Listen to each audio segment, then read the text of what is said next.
Bom, Adriano, para quem está nos ouvindo, antes de a gente falar um pouquinho mais enfim, de como funciona um Family Office, a importância dele, o que é exatamente o Family Office e como que ele se diferencia do atendimento bancário, do atendimento de uma assessoria mais tradicional e, enfim, como é que ele tem ganhado, por que tem ganhado tanta importância nesse cenário atual?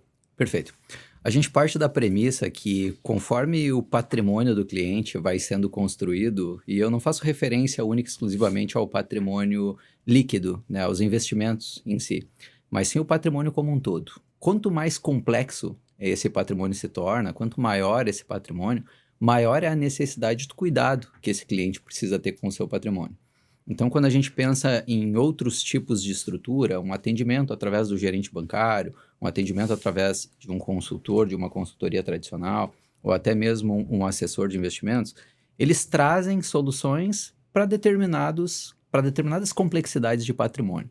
Mas quando a gente pensa num patrimônio muito grande, é interessante que você tenha um corpo multidisciplinar de especialistas para poder prestar um atendimento adequado a esse patrimônio. E é engraçado porque é exatamente isso. Quanto maior, talvez mais dor de cabeça acabe gerando com o passar do tempo, né?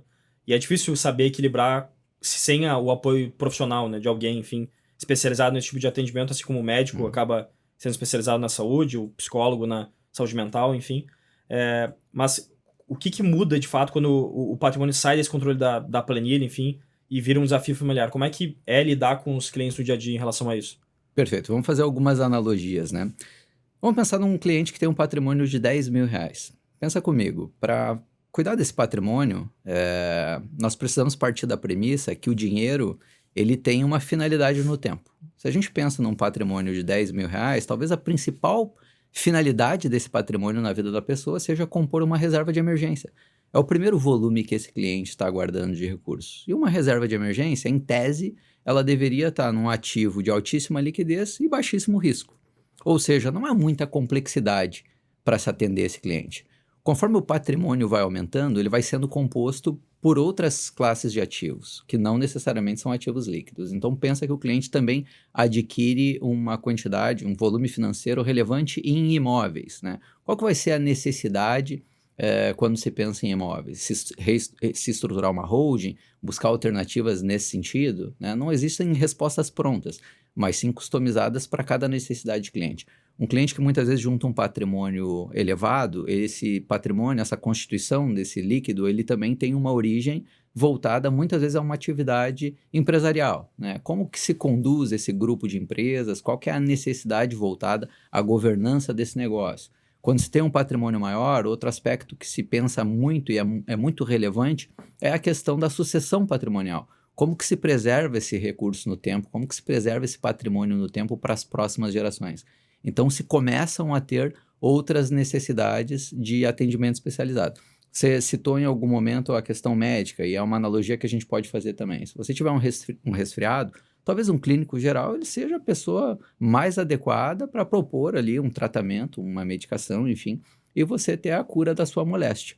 Agora, se você tem uma doença mais grave, talvez você precise de médicos especializados, de um médico especializado, ou talvez um corpo de médicos, ou seja, uma equipe multidisciplinar de especialistas para conseguir atender aquela necessidade, resolver aquele problema.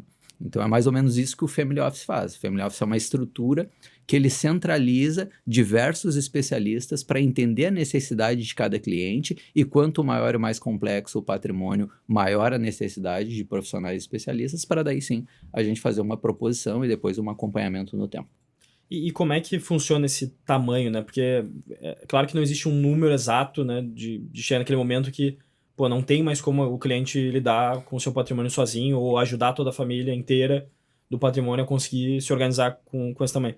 Existe um tamanho, assim, mais ou menos que vocês entendem que chega uma hora que tem que ter esse atendimento ou isso é muito relativo e não dá para definir? Perfeito. Quando a gente pensa num cliente, talvez com patrimônio até R$ 5 milhões, o cliente ainda está bastante centrado na construção da liquidez dele, né? Claro que tem casos e casos, clientes que acabam indo mais para o lado imobilizado, a construção do patrimônio, ou focam mais no equity da empresa, Mas o fato é que após a constituição de um patrimônio de 5 milhões, 10 milhões em liquidez, já são números bastante robustos. Nem sempre o cliente ele percebe a necessidade desse atendimento especializado, mas ele começa a sentir alguns sintomas.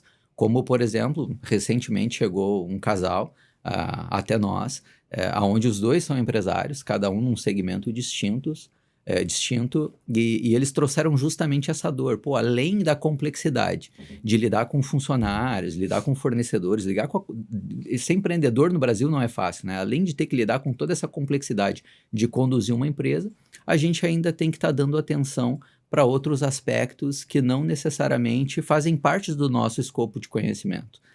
Relataram também a dificuldade de ter que falar com 4, 5 gerentes para cuidar do patrimônio líquido, né? E dentro de um family office a gente consegue centralizar esse contato, né? Para poder, junto do cliente, traçar ali as melhores estratégias.